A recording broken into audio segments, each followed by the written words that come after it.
Today we're launching the document known as Streets Ahead. I know we brought a document similar to this about 12 months ago. It's been evolving since then.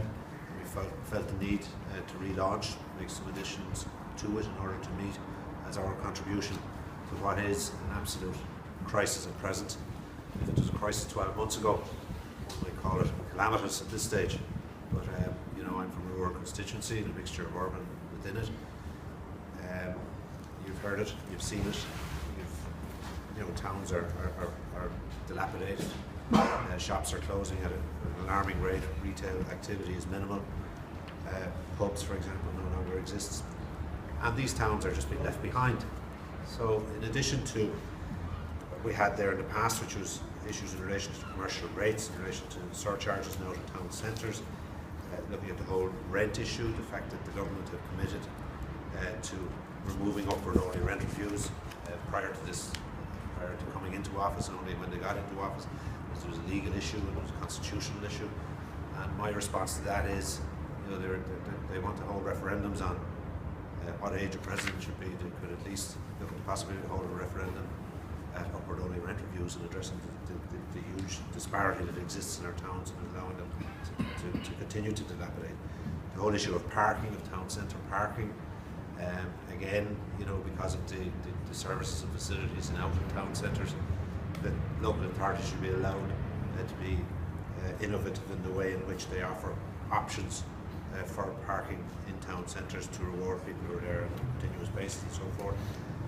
The installation of town teams where the stakeholders can take ownership of the progress that they would like to see, and also promote cultural activities within our towns. And the other important facet of what we're putting forward here is directing the IDA to have a dedicated unit within it that seeks to direct foreign direct investment into these rural areas. We've seen, the impact, the announcement in Athenry last week and the response that it got, and that shows that it is possible. When the infrastructure and improvements were made in our road networks in recent years, that allows the placement of such investment in these areas. And I've seen further to many PQs put by Derek O'Leary and others in recent weeks and months, the poor participation rates as regards IDA visits to constituencies, especially to rural ones. And that has to be addressed, and it cannot be left idle any longer. And I heard the Taoiseach, as I said this morning, State had his Ardèche last week on the Saturday that he would invest $4 billion in rural Ireland over the next 4 years, and on the Monday he scrapped 100 buses in rural routes. And I would challenge him here and now to lay his cards on the table. Where is this investment? Where is it directed to? What is it in addition to existing expenditure that occurs on an annual basis across a wide range of departments anyhow? I think that was merely a soundbite on his part in order to appease the difficulties that he sees on his own doorstep when you see ads being taken out in the Mayo papers this week highlighting the huge deprivation that exists in rural areas. This is an absolute crisis. As I said to you, if it was a crisis a year, 2, 3 years ago, and nothing has been done or no concerted effort on the part of government to address it in a real and meaningful way, imagine what it's like at present.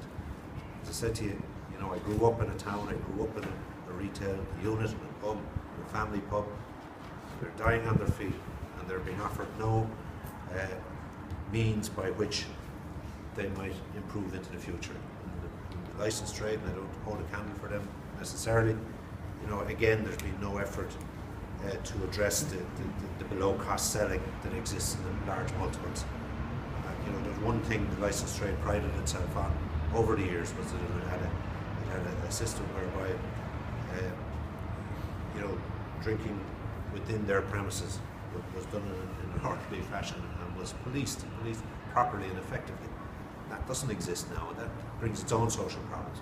But however, this is our contribution to this crisis. It's our effort to highlight it in a meaningful way in order to force government at this late stage to bring about effective means by which it might be addressed.